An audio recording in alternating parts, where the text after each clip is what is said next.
1, 2, 3. Rustig.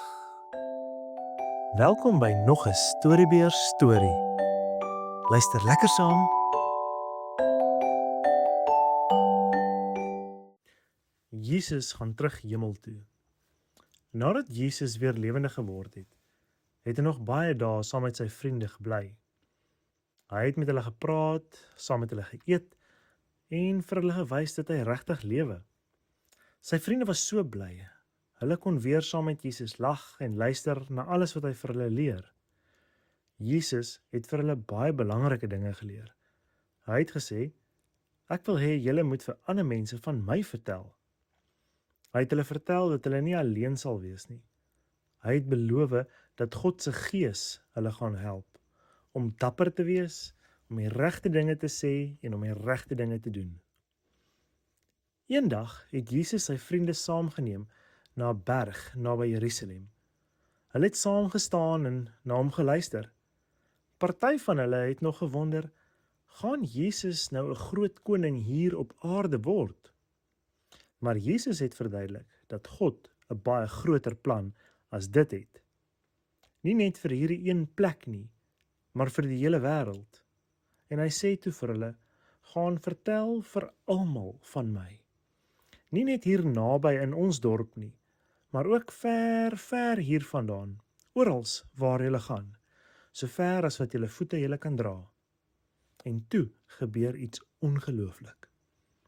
Terwyl hulle nog na Jesus kyk, begin hy stadig maar seker opstyg. Hoër en hoër op na die hemel. Kan jy dit glo? Hulle kyk met groot oë. Hulle kan dit nie glo nie. Jesus gaan op, tot hy agter die wolke verdwyn.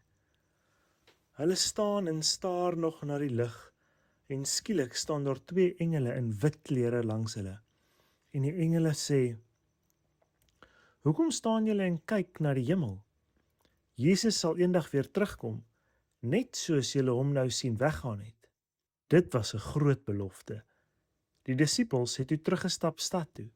Maar weet jy wat? Hulle was nie hartseer nie. Hulle was eintlik baie bly.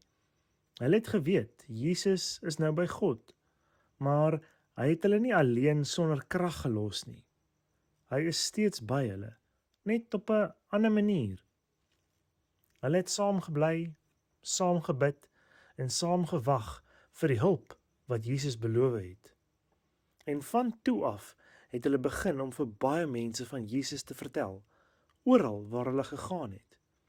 En weet jy wat?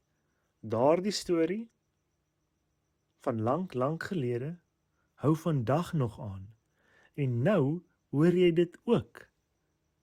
Jesus is in die hemel en hy het nie vergeet van ons nie. Hy sien vir jou, hy hoor vir jou en hy is altyd naby aan jou, selfs al kan jy hom nie sien nie.